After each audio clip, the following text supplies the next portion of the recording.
Assalamu alaikum dear students, myself Naveed Ahmed. I'm here to teach you biology. Today's our topic of discussion is chemical coordination. We have completed our nervous system, the part of nervous system which is consist upon CNS, PNS, nerve impulse, the functions of the brain, etc. Now we are going to move towards the chemical coordination in which different chemicals are responsible for transportation of message in the form of hormones. So चलते हैं light board की तरफ. Dear students, we are going to study chemical coordination. देखिए chemical coordination जो है वो हम कहते हैं कि इसमें chemicals involve होते हैं. तो ये बात सही है, इसमें chemicals involve होते हैं. तो हम यहाँ पे कह सकते हैं कि nervous coordination में तो nerve impulse था, तो chemical coordination में glands शामिल होते हैं. Glands क्या हैं? हम कहते हैं glands are the group of cells which make a tissue organ एक स्ट्रक्चर बनाते हैं which is responsible for secretion of chemicals. जो केमिकल्स को सीक्रेट करते हैं ये ग्लैंड्स कहलाते हैं. यानी कि ग्लैंड्स को हम कैसे डिफाइन कर सकते हैं? These are group of cells. ये ग्रुप ऑफ सेल्स जो हैं टिश्यू ऑर्गन स्ट्रक्चर बनाते हैं जो कि स्पेसिफिक सीक्रेशंस खारिज करने में इन्वॉल्व होते हैं. उनको हम ग्लैंड्स कहते हैं. ग्लैंड्स एक इफेक्टर है, मतलब कि इसको ऑर्डर मिलता है. ऑर्डर जो मिलता है वो कौन देता है? नर्वस सिस्टम देता है. यानी कि नर्वस सिस्टम जो CNS है, CNS central nervous system that gives order to gland and glands group of cells हैं और group of cells secretions खारिज करते हैं and it is acting as effector और ये एक chemical secrete करता है. secretions होती हैं जो आगे कोई ना कोई काम परफॉर्म करने में इन्वॉल्व होते हैं. देखिए स्टूडेंट्स, ये जो ग्लैंड्स हैं इनकी फर्दर टाइप्स होती हैं. हमारे पास ग्लैंड्स की क्या मौजूद हैं? टाइप्स मौजूद होते हैं. तो ग्लैंड्स की बहुत सी टाइप्स मौजूद हैं. यहाँ पर जो हमारे काम की हैं वो दो हम यहाँ पे डिस्कस करते हैं. एक जो है वो हम कह सकते हैं एक्सोक्राइन ग्लैंड और एक जो है वो हम कह सकते हैं एंडोक्राइन ग्लैंड. तो दो तरह से ग्लैंड्स आते हैं. स्टूडेंट्स, जो एक्सो है, एक्सो का मतलब आउटसाइड, एंडो का मतलब इनसाइड. लेकिन फ़र्क ये है कि एक्सोक्राइन की जब हम बात कर रहे हैं तो ये जो एक्सोक्राइन ग्लैंड होते हैं इसमें हम कह सकते हैं ऐसे होते हैं जो कि डक्टेड ग्लैंड हैं. They have specific duct to transport its secretions. They have specific duct, एक स्पेसिफिक डक्ट होती है विच इज़ टू ट्रांसपोर्ट, जो कि ट्रांसपोर्ट करती है सीक्रेशंस को. ट्रांसपोर्ट सीक्रेशंस, ये एक स्पेसिफिक डक्ट है. अब इसकी एग्जांपल जो है वो हम कह सकते हैं स्वेट ग्लैंड है. कौन से? Sweat gland. स्वेट मतलब जहाँ से पसीना आता है, sweat glands. Same as it is gastric glands. They have specific duct to transport their secretions. अपनी सीक्रेशंस को ट्रांसपोर्ट करने के लिए स्पेसिफिक डक्ट होती है. देखिए स्टूडेंट्स, जो एक्सोक्राइन ग्लैंड्स हैं इनमें ज़्यादातर सीक्रेशन जो हैं वो एंजाइमेटिक होती हैं, मोस्ट एंजाइमेटिक होती हैं. May be these are not enzymatic, हो सकता है कि एंजाइमेटिक ना भी हों. जबकि एंडोक्राइन की सीक्रेशंस की बात करें तो दीज आर हार्मोन्स. इनकी सीक्रेशंस को हम हार्मोन्स कहते हैं. And these are ductless. ये कैसे होते हैं? डक्टलेस होते हैं. No specific duct to transport secretions. No specific duct, कोई ऐसा स्पेसिफिक डक्ट नहीं है to transport to transport secretions, to transport hormone, क्योंकि यहाँ पे इसकी जो सीक्रेशंस होती हैं उनको हार्मोन्स कहते हैं। हम ये भी यहाँ पे कह सकते हैं कि जो एंडोक्राइन हैं दे ट्रांसपोर्ट थ्रू ब्लड। ये किसके थ्रू ट्रांसपोर्ट करते हैं? ट्रांसपोर्ट टू टारगेट सेल तक ट्रांसपोर्ट करते हैं, टारगेट सेल्स थ्रू ब्लड के थ्रू। यानी कि जो ब्लड है that is responsible for the transportation of hormones, ये हार्मोन्स को ट्रांसपोर्ट करने में इन्वॉल्व होता है, जबकि इसमें स्पेसिफिक डक्ट्स होती हैं जो टारगेट सेल्स तक मटेरियल्स को ट्रांसपोर्ट करने में शामिल होती हैं। और इसके सिक्रेशंस को, मोस्ट ऑफ द सिक्रेशंस जो हैं वो एंजाइमेटिक हैं, जबकि इसकी बात करें तो ज़्यादातर सारी के सारी सिक्रेशंस को हमने क्या नाम दिया? हार्मोन्स का नाम दिया है। What are hormones? ये हार्मोन्स हैं क्या? और हम यहाँ पे किसको पढ़ने जा रहे हैं? We are going to study endocrine glands. These endocrine glands are known as endochemical coordination, यही केमिकल कोऑर्डिनेशन में हिस्सा लेते हैं और इन्हीं को हम केमिकल मैसेंजर कहते हैं, केमिकल मैसेंजर कहते हैं। तो हमारा जो मेन टॉपिक है वो क्या है? एंडोक्राइन ग्लैंड्स हैं। एंडोक्राइन ग्लैंड्स को हमने डिटेल में डिस्कस करना है। तो स्टूडेंट्स, जब हम बात कर रहे होती हैं एंडोक्राइन ग्लैंड्स की, तो एंडोक्राइन ग्लैंड्स, इसे हम एंडोक्राइनोलॉजी भी कहते हैं, क्योंकि हम केमिकल कोऑर्डिनेशन में एंडोक्राइन ग्लैंड्स का ही जिक्र कर रहे होते हैं। एंडोक्राइन ग्लैंड्स, हार्मोन्स, इनकी जो सिक्रीशंस हैं उनको क्या नाम दिया? हार्मोन्स। और ये हार्मोन्स क्या हैं? केमिकल मैसेंजर हैं। अब अगर एंडोक्राइन ग्लैंड्स की ह्यूमन बॉडी में देखा जाए तो बहुत सी तादाद है, लेकिन हम यहाँ पे ऑलमोस्ट कुछ 20 एंडोक्राइन ग्लैंड्स जो हैं वो ह्यूमन बॉडी में मौजूद होते हैं। 20 एंडोक्राइन ग्लैंड ह्यूमन बॉडी में एग्जिस्ट करते हैं, 20। अब ये जो एंडोक्राइन ग्लैंड्स होती हैं मुख्तलिफ तरह के हैं, बॉडी के डिफरेंट पार्ट्स में मौजूद हैं। इन तमाम एंडोक्राइन ग्लैंड्स का जो काम है, they are responsible to produce hormones. इनका काम है हार्मोन्स प्रोड्यूस करना, सारे के सारे हार्मोन्स प्रोड्यूस करते हैं। एग्जाम्पल्स अगर ली जाए ना तो we have multiple examples of it. The one of them is endocrine glands में पिट्यूटरी ग्लैंड है, थायराइड ग्लैंड है, एड्रीनल ग्लैंड है, टेस्टिस हैं, हाइपोथैलेमस है, हार्ट है, किडनी है, लंग्स हैं। ये डिफरेंट पार्ट्स जो हैं these are responsible to produce certain hormones. और ये हार्मोन्स जो हैं, यही हार्मोन्स क्या कहलाते हैं? जी शाबाश, ये केमिकल मैसेंजर्स हैं। और इन्हीं ऑर्गन्स को हम किस नाम से मेंशन करते हैं? एंडोक्राइन ग्लैंड्स के नाम से मेंशन करते हैं।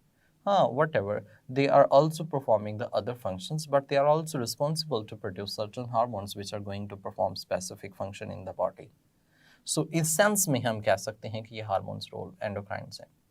अच्छा, ये जो एंडोक्राइन ग्लैंड्स हार्मोन है, हार्मोन कैसे वर्ड से निकला है? ये ग्रीक वर्ड है, ग्रीक वर्ड से निकला है। इसका मतलब होता है setting in motion, setting in motion, setting in motion, किसी चीज़ को हरकत में लाना। या फिर आप ऐसे भी कह सकते हैं टू एक्साइट, यानी कि किसी चीज़ को ऐसे एक्साइट करना, ये इसके रोल में आता है हार्मोन्स का। यानी कि हम कह सकते हैं सेटिंग इन मोशन, या फिर टू एक्साइट, उसको एक्साइट करना, इग्नाइट करना, ताकि वो अपना फंक्शन जो हैं वो परफॉर्म कर सकें। हार्मोन्स होते हैं, दीज आर, ये जो स्पेसिफिक होते हैं hormones, these are of organic nature. इनके नेचर जो अगर देखी जाए तो ये कैसी नेचर के होते हैं? ये ऑर्गेनिक कंपाउंड्स होते हैं। सारे के सारे हार्मोन्स जो हैं वो ऑर्गेनिक कंपाउंड्स होते हैं। फिर हमने कहा कि इनकी जो नेचर है ऑर्गेनिक कंपाउंड्स में वो वेरी करती है, वेरिंग नेचर, यानी कि they can be of different types. इनकी नेचर जो है वो डिफरेंट हो सकती है। हम ऐसे भी कह सकते हैं कि ये जो होती हैं do not initiate any chemical reaction, don't initiate a chemical reaction, किसी भी केमिकल रिएक्शन को ये इनिशिएट नहीं कर सकते, बल्कि जो ऑलरेडी मौजूद होता है उसी को इंक्रीज और डिक्रीज कर सकते हैं। इनका जो पर्पस होता है वो क्या होता है? रेगुलेशन इनका पर्पस क्या होता है? रेगुलेशन ऑफ रिएक्शन, किसी भी रिएक्शन को रेगुलेट करना इनका मेन काम होता है। स्टूडेंट्स, जो लॉन्ग टर्म चेंजेस होती हैं, लॉन्ग टर्म इफेक्ट इनका होता है, लॉन्ग टर्म इफेक्ट्स इनके होते हैं बॉडी के ऊपर। अब ये जो लॉन्ग टर्म्स इफेक्ट्स इनकी बॉडी के ऊपर होते हैं उसमें क्या क्या शामिल है? तो स्टूडेंट्स, जो लॉन्ग टर्म इफेक्ट बॉडी के अंदर होते हैं, इसकी बात की जाए तो दीज आर मे बी हम कह सकते हैं मेच्योरिटी, ग्रोथ, बॉडी के मल्टीपल फंक्शन जो कि पूरी बॉडी में हो रहे होते हैं, उन तमाम को कंट्रोल करने में इन्वॉल्व होते हैं। तो hormones are Greek word derived from the Greek words. It means to say setting in motion, to excite. These are of the organic compounds of varying nature. They do not initiate a chemical reactions. They are responsible for the regulation of a chemical reaction. Or a reaction, they affect the long-term effects on the body, like that maturity है, growth है। इस तरह से जितने भी functions जो body में unlimited जो है body में functions perform करने में involve होते हैं। अब हमने यहाँ पे इसके functions को भी देख लेते हैं। हम इसमें कह सकते हैं सेक्सुअल मेच्योरिटी है, that is due to hormones, ये हार्मोन्स की वजह से है। मेटाबॉलिक एक्टिविटी है, ये हार्मोन्स की वजह से है, मेटाबॉलिक एक्टिविटी। इसमें ग्रोथ है, हार्मोन्स की वजह से है, जिसमें बॉडी में मुख्तलिफ सब्सटेंसेस का बैलेंस होता है, कैल्शियम का बैलेंस है, सोडियम का बैलेंस है, इस तरह से वाटर बैलेंस है। बहुत से जो बैलेंस रेगुलेशन में आते हैं वो सारे के सारे इफ़ेक्ट्स जो रोल हैं वो किन के होते हैं? हार्मोन्स के होते हैं। इवन कि आपकी बॉडी जो ग्रो कर रही है उसमें साइज इंक्रीज कर रहा है, डेवलपमेंट हो रही है, this are also under the control of hormones, ये भी हार्मोन्स के अंडर कंट्रोल होते हैं। स्टूडेंट, ये जो पॉइंट है ना कि these are of the varying nature, organic compounds है लेकिन इनकी नेचर कैसी है? वेरी करती है। सो किस तरह से इनकी नेचर वेरी करती है, इस चीज़ पॉइंट को हम यहाँ पे क्या करते हैं? इलाबोरेट करते हैं। यानी कि वेरिंग नेचर है तो how it is of the different types of different nature के सब्सटेंसेस जो हैं इसमें लोकेटेड हैं। तो नंबर 1 हम यहाँ पे जो बात कर सकते हैं, these are of amino acid derivatives, amino acid and their derivatives, and their derivatives. Derivatives derives किए होते हैं इन्हीं से, ठीक है, डेरिवेटिव्स हम ऐसे कह सकते हैं। फिर हम कह सकते हैं कि ये पॉलीपेप्टाइड चेन हो सकती है, पॉलीपेप्टाइड चेन हो सकती है, पॉलीपेप्टाइड चेन्स हो सकती हैं। दीज मे बी प्रोटीन्स, हो सकता है कि ये प्रोटीन्स हों, यानी कि नेचर जो है इनकी कैसी हो? प्रोटीन्स जैसी हो। मे बी हो सकता है दीज आर लिपिड डेरिवेटिव्स, ये लिपिड्स पर मुश्तमिल हो या फिर उनके डिराइव किए हुए सब्सटेंसेस में से शामिल हों, लिपिड्स डेरिवेटिव्स। अदर टाइप्स के भी हो सकते हैं लेकिन मेन जो हमने कैटेगरीज बनाई हैं वो कितनी बना ली हैं? वो 4 इसकी नेचर की बेस पे हमने कैटेगरीज बना ली हैं। स्टूडेंट्स, ये जो 4 हैं, सबसे पहले हमने बात की है amino acid and their derivatives. तो बहुत से हार्मोन्स ऐसे हैं जो just on a single hormone एक अमाइनो एसिड्स पर मुश्तमिल होता है और वही जो है वो आगे रोल प्ले कर रहा होता है। एग्जाम्पल अगर हम ले जाए अमाइनो एसिड और इनके डेरिवेटिव्स की, तो हम ये कहते हैं एड्रीनालिन है, adrenaline, nor adrenaline, nor adrenaline ये इसमें शामिल होती है। हम इसको एपिनेफ्रीन, नॉर एपिनेफ्रीन भी कह सकते हैं, ठीक है, वो इसमें शामिल होती हैं। सो इस तरह से यानी कि मुख्तलिफ तरह के हार्मोन्स जो हैं वो किस में आ सकते हैं? अमाइनो एसिड्स और उनके डेरिवेटिव्स में शामिल किए जा सकते हैं। जबकि पॉलीपेप्टाइड चेन्स की एग्जांपल लें तो पॉलीपेप्टाइड चेन्स में हम कह सकते हैं small chain of peptide bonds होंगे। ये जो small chain of peptides bonds इसमें शामिल होते हैं, these are may be oxytocin जो कि 9 अमाइनो एसिड पर मुश्तमिल होती है, ऑक्सीटोसिन है। इसी तरह से एंटी डायूरेटिक हार्मोन है जिसे हम ADH कहते हैं, एंटी डायूरेटिक हार्मोन, और इसी का दूसरा नाम है जिसको हमने वेजोप्रेशन के नाम से मेंशन किया है, वेजोप्रेशन। प्रोटीन्स की बात की जाए तो ये इन नेचर प्रोटीन है। प्रोटीन में आप जानते हैं कि ये एक लॉन्ग चेन होती है पॉलीपेप्टाइड सब्सटेंसेस की, अमाइनो एसिड की। और इसकी बात की जाए तो इसमें हम एग्जांपल दे सकते हैं, इंसुलिन है जो कि आप जानते हैं कितनी अमाइनो एसिड 51 अमाइनो एसिड पर मुश्तमिल होती है। ग्लूकागोन है, ये भी एक प्रोटीन इन नेचर हार्मोन है। तो इस तरह से बहुत से और भी हार्मोन्स जो हैं वो प्रोटीन इन नेचर में आ सकते हैं। लिपिड्स डेरिवेटिव्स की बात की जाए तो ये लिपिड्स इन नेचर होंगे। लिपिड्स में स्पेसिफिकली हम बात कर लेते हैं सेक्स हार्मोन्स की, जैसे कि एस्ट्रोजन शामिल है इसमें, टेस्टोस्टेरोन शामिल होते हैं, टेस्टोस्टेरोन है, प्रोजेस्टेरोन है, ठीक है, प्रोजेस्टेरोन, इस तरह से एल्डोस्टेरोन है, प्रोजेस्टेरोन है, एल्डोस्टेरोन है। तो सर्टन और भी हार्मोन्स हैं जो कि इस नेचर में आते हैं। स्टूडेंट्स जो मैंने यहाँ पे लिख दिए हैं जस्ट ओनली ये 1-2 एग्जांपल्स हैं इसके। इसके अलावा भी सर्टन टाइप्स जो हैं वो इसकी हो सकती हैं। अब अगर इनके ओरिजिन की मुतालिक भी पूछा जा सकता है तो वो भी एक लॉन्ग क्वेश्चन जो है वो या एक एमसीक्यू के फॉर्म में एग्जिस्ट कर सकता है। मिसाल के तौर पर अगर ये पूछा जाए कि इसमें एस्ट्रोजन, टेस्टोस्टेरोन, प्रोजेस्टेरोन इनका सोर्स क्या है, मतलब इनका ओरिजिन क्या है, तो ओरिजिन यू नो दैट के लिपिड डेरिवेटिव्स हैं, तो इनका ओरिजिन बेसिकली SER होता है, SER smooth endoplasmic reticulum in the cell. तो सेल के अंदर स्मूथ एंडोप्लाज्मिक रेटिकुलम जो है यही आगे इन सेक्स हार्मोन्स को प्रोड्यूस करने में इन्वॉल्व होते हैं। या इनकी प्रोडक्शन के साइट के मुतालिक पूछा जाए तो आप जानते हैं कि एस्ट्रोजन जो है ये ओवरी से प्रोड्यूस होता है, प्रोजेस्टेरोन भी कॉर्पस ल्यूटेरम से प्रोड्यूस होता है, टेस्टोस्टेरोन जो है ये टेस्टिस से प्रोड्यूस होता है। अब इंसुलिन ग्लूकागोन की बात की जाए तो that is produce from the pancreas, ये पेंक्रियाज से प्रोड्यूस होता है। आइलेट्स ऑफ लैंगरहैंस हमसे कहते हैं, उससे इसकी प्रोडक्शन होती है। अब ऑक्सीटोसिन इसकी बात की जाए तो that is basically produce from hypothalamus, तो इसका जो प्रोडक्शन है वो हाइपोथैलेमस से होता है। इस तरह से एड्रीनलिन, नॉर एड्रीनलिन या एपिनेफ्रिन, नॉर एपिनेफ्रिन की बात की जाए तो ये एड्रीनल कॉर्टेक्स से प्रोड्यूस होती है, तो ये एड्रीनल ग्लैंड हम कह सकते हैं उससे प्रोड्यूस होती है, एड्रीनल ग्लैंड। तो इस तरह से सिर्फ यही हार्मोन्स शामिल नहीं हैं, सर्टन अदर हार्मोन्स जो हैं वो भी शामिल होते हैं। अब वो कुछ इन नेचर प्रोटीन हो सकते हैं, कुछ इन नेचर लिपिड्स हो सकते हैं, कुछ इन नेचर पॉलीपेप्टाइड चेन हो सकते हैं, कुछ इन नेचर जो है वो पेप्टाइड बॉन्ड जो हैं, अमाइनो एसिड जो हैं उनके डेरिवेटिव्स भी हो सकते हैं। तो स्टूडेंट अभी जो हमने डिस्कस किया है, हमने डिस्कस ये किया है कि केमिकल कोऑर्डिनेशन होती क्या है। तो केमिकल कोऑर्डिनेशन हमने कहा कि ये ग्लैंड्स की मदद से होती है। बेसिकली CNSE जो है वही ऑर्डर करता है, ये ग्रुप ऑफ सेल्स हैं जो सीक्रेशंस खारिज करते हैं और ग्लैंड्स एक इफेक्टर के तौर पे काम करते हैं। इसकी 2 टाइप्स हमने यहाँ पे मेंशन की है। वैसे इसकी टाइप्स जो है ऑटोक्राइन, एपोक्राइन और बहुत सी और भी टाइप्स हो सकती हैं।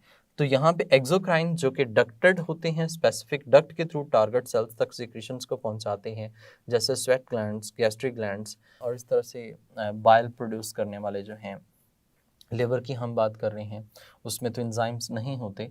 इस तरह से हम बात करें पेंक्रियाटिक, तो जो पेंक्रियाटिक जूस प्रोड्यूस करता है डाइजेस्टिव सिस्टम के लिए वो एक्सोक्राइन में होता है, और इसमें मोस्टली सिक्रीशंस एंजाइमेटिक हो सकती हैं, प्रोटीनियस हो सकती हैं, जो कि मतलब मुख्तलिफ फंक्शंस को परफॉर्म करने के लिए इन्वॉल्व हैं। जबकि एंडोक्राइन हमने कहा कि डक्ट लेस हैं, ये अपने कोई स्पेसिफिक डक्ट ट्रांसपोर्टेशन के लिए नहीं होती, और जो ट्रांसपोर्टेशन होती है ये टारगेट सेल्स तक, ये हम कह सकते हैं थ्रू ब्लड के थ्रू जो है भी ट्रांसपोर्टेशन होती है। मतलब कोई डक्ट नहीं है, अपने सिक्रेशंस को ब्लड में सिक्रेट करते हैं और ब्लड जो है उससे ट्रांसपोर्टेशन में इन्वॉल्व होता है। सो इनकी सिक्रेशंस को हम हार्मोन्स कहते हैं, और हार्मोन्स ही केमिकल मैसेंजर होते हैं जो कि केमिकल कोऑर्डिनेशन को इस काबिल बनाते हैं कि वो कोऑर्डिनेशन आपस में हो सके। एंडोक्राइन ग्लैंड्स की बात की जाए तो ये ह्यूमन बॉडी में 20 टाइप्स के हैं, जिनमें सर्टन हम आगे डिस्कस करेंगे। तो ये हार्मोन जो है ये हम कहते हैं ग्रीक वर्ड से डिराइव किया गया, जिसका मतलब होता है setting in motion, to excite करना। ये ऑर्गेनिक कंपाउंड्स के होते हैं, वेरिंग नेचर के होते हैं, ये खुद ब खुद केमिकल रिएक्शंस को स्टार्ट नहीं करते, these are for the purpose of regulation. और ये लॉन्ग टर्म इफेक्ट्स जैसे सेक्सुअल मैच्योरिटी है, मेटाबॉलिक एक्टिविटी है, ग्रोथ है, इसमें इन्वॉल्व होते हैं। तो इनकी नेचर की बात कीजिए तो these are of 4 types of the in nature, organic nature. Amino acid derivatives हो सकते हैं, पॉलीपेप्टाइड्स हो सकते हैं, प्रोटीन्स हैं, इस तरह से लिपिड्स एंड देयर डेरिवेटिव्स हो सकते हैं। सर्टन और भी टाइप्स इसमें एग्जिस्ट कर सकती हैं, लेकिन मेजर जो हैं वो हमने यहाँ पे आपकी बुक के अकॉर्डिंगली मेंशन किया। इनके अलावा भी और हार्मोन्स इन्हीं नेचर में आ सकते हैं, वो आप खुद से आइडेंटिफाई करेंगे। Hello students, hope so you are doing great. आपको समझ आ चुकी होगी कि केमिकल कोऑर्डिनेशन में 2 तरह के ग्लैंड्स हैं, एक्सोक्राइन और एंडोक्राइन। इन दोनों के डिफरेंट तरह से सीक्रेशंस हैं। हम यहाँ पर केमिकल कोऑर्डिनेशन में एंडोक्राइन ग्लैंड्स की एक्टिविटी को डिस्कस करेंगे। And it is very important MCQs in this कि how many endocrine glands present in human body. There is 20 endocrine glands in the present in the human body. चंद एक यहाँ पे हम detail में डिस्कस करेंगे। उनमें से सबसे पहला हाइपोथैलेमस है, तो हाइपोथैलेमस को हम नेक्स्ट लेक्चर के अंदर डिस्कस करेंगे। तब तक के लिए मुझे इजाज़त दें, अपना ख्याल रखिएगा। अल्लाह हाफिज़।